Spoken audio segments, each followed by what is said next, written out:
Hello दोस्तों, welcome back. तो आज का हमारा ये वीडियो एक विचित्र प्रश्न के साथ स्टार्ट होगा। नहीं डरो मत, तुम्हारे ब्राउजर हिस्ट्री के बारे में नहीं पूछूंगा। एक आसान सा प्रश्न है, क्या तुमने कभी किसी को कूटा है? वैसे तो मैं भी लफड़ेबाजी से दूर ही रहता हूँ। ये तो सिर्फ एक छोटा सा किस्सा हो गया था मेरे स्कूल में, क्योंकि मेरी किस्मत इतनी झंडू है कि नई नई करके भी चीज़ें हो ही जाती है। मेरी मर्जी के खिलाफ ही होती है सारी चीज़ें, लेकिन अब क्या ही कर सकते हैं। जब किस्मत ही वो पांडू तो क्या करेगा गांडू। तो चलो यार, बिना किसी हिचकिचाहट के शुरू करते हैं आज का वीडियो, जो है स्कूल फाइट। तो सबसे पहले आते हैं मेरे स्कूल पे।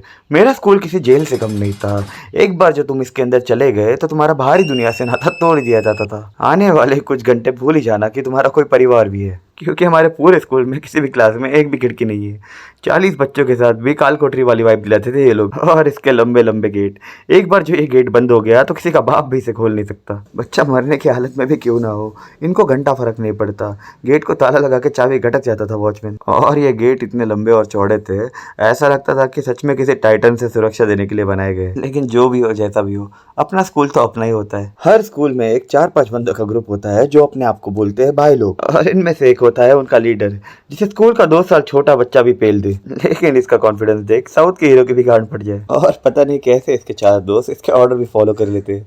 इसका लॉजिक मुझे आज तक समझ नहीं आया। अब ऐसा ही एक भाई लोग का ग्रुप मेरे मेरे स्कूल में भी था। हर दिन की तरह सुबह प्रेयर खत्म होते ही सारे बच्चे इज्जत से अपने अपने क्लास में जा रहे थे, और चलते चलते मैं एक लड़की से बात करते हुए जा रहा था। हाँ, हुआ करने की जरूरत नहीं है, सिर्फ दोस्ती मेरी। वो तो 3-4 बार राखी भी लेके आई थी मुझे भाई बनाने के लिए, लेकिन मैं निकला कमजोर आदमी। हर रक्षाबंधन के दिन मुझे एक्सट्रीम फीवर हो जाता है, पर पता नहीं कैसे मेरे साथ उसी दिन क्लास के 99.9% लड़कों को थर्मोमीटर फाड़ फीवर हो जाता है। और गजब की बात तो ये है कि उसी दिन लड़कियों का अटेंडेंस 110% होता है।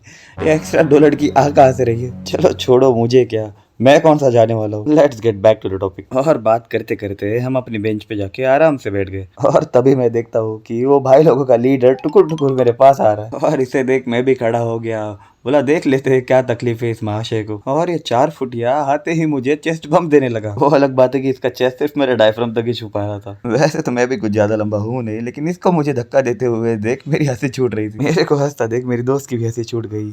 हम दोनों सीरियस सिचुएशन में चूतिए जैसे हंस रहे, और ये छोटू अभी भी चेस्ट बम दिए ही जा रहा था। मैं सच बता रहा हूँ, मैंने सिर्फ इसे हल्का सा धक्का मारा था, पर यह बंदा सास बहू सीरियल के बहू के जैसे 3 रो दूर जाके गिरा। मैंने सोचा अब ये बंदा उठ के मारने आएगा मुझे, पर ये बंदा उधर ही रोने लग गया, और रोते रोते मुझे बोलता है अब तो गया बेटा, अब तो देख। और इतना बोलते ही ये क्लासरूम से भगते हुए चला गया। ये लगा अब ये जाके अपने पंटरों को लेके आएगा और मारेगा मुझे, पर ये भाई लेके आया अपने बड़े भाई को, और रोते रोते उसे बोलता है भैया इसने मुझे बहुत मारा, और पता नहीं कौन से अदृश्य जख्म दिखा रहा। शायद इसका बड़ा भाई इसकी हरकतों से वाकिफ था, तो वो कुछ ज्यादा बोला नहीं, लेकिन इसका छोटा भाई बार बार एक ही रट लगा रहा था। बाहर मैं दिखाता हूँ तुझे। मुझे इतना तो पता था ये बाहर अपने 6-7 पार्टनर को लेके पक्का आएगा। तो हल्की सी मेरी भी फट रही थी, क्योंकि भरी स्कूल के सामने किसे मार खाना पसंद है। ऊपर से ये पूरा दिन उसी क्लास में था, जब भी इससे नजर मिलती मेरी हंसी छूट रही थी, और ये मुझे हंसता देख और लाल हुए जा रहा था। फाइनली जब स्कूल की आखिरी घंटी बजती है तो ये दौड़ता हुआ निकल जाता है। फिर मैंने भी अपने 4 दोस्तों को इकट्ठा किया और कहा उन्हें कि अगर इस बहन के टिंडे ने कुछ ऊट पटांग हरकत की तो हम भी पेल देंगे। इन इशारों में से एक बंदा बोलता है भाई पेल तो हम देंगे, लेकिन उसके बाद पार्टी देनी पड़ेगी। ये लोग इतने हरामखोर थे किसी की मौत पे भी पार्टी ले ले। और ऊपर से मुझे एक बात समझ में नहीं आ रही थी, ये चमन चुईया सुबह सुबह आके मेरे से पंगे क्यों ले रहा था। मुझे भी ये बात बाद में जाके पता लगी कि मैं जिस लड़की से बात कर रहा था वो उसे पसंद थी, और इससे हमारा बात करना देखा नहीं गया, जिसके कारण ये बहन का पकौड़ा सुबह सुबह आके मुझसे पंगे लेने लग गया। जब फाइनली मैं मेन गेट पे पहुंचता हूँ तो मुझे इसका पूरा गैंग गेट के उस पार तंबे गाड़े हुए दिखता है। तो इतना देख मैंने भी मन ही मन कहा आज होगा भयंकर युद्ध, आज इन 4 फुटियों को दिखा के ही रहूंगा कि असली भाई लोग कौन है। जैसे मैं गेट के बाहर निकला ये लोग मुझे अपनी घिनौनी आंखों से घूर रहे थे, और मैं भी इन्हें घूर रहा था, पर मेरे फटीचर दोस्त पता नहीं किस लड़की को घूर रहे थे। ये साले कभी नहीं सुधरेंगे। और घूरते घूरते हम उनके सामने से निकल गए। सॉरी फॉर द डिसअपॉइंटमेंट, लेकिन यही हुआ। तुम लोग भी सोच रहे होगे कि अभी आएगा मजा, अब खाएगा ये मार।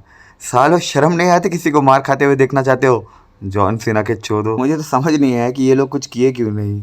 शायद मेरे साथ 4 लौंडे देख के इनकी भी पड़ गई। घर पहुंचने तक मैं यही सोच रहा था, आखिर क्यों इन लोगों ने कुछ किया क्यों नहीं। शायद मुझे अकेले में पेलने का इरादा हो। इसी सोच के कारण 2 दिन तक सो भी नहीं पाया मैं। लेकिन चलो इतना अच्छा हुआ कि स्कूल वालों के सामने लफड़ा नहीं हुआ, नहीं तो सस्पेंड करते वो अलग। तो मैंने भी ज़्यादा उंगली नहीं की, जैसा चल रहा था वैसे चलने दिया, और समय के साथ साथ हम दोनों अच्छे दोस्त भी बन गए। तो आज के वीडियो से हमें क्या सीख मिलती है?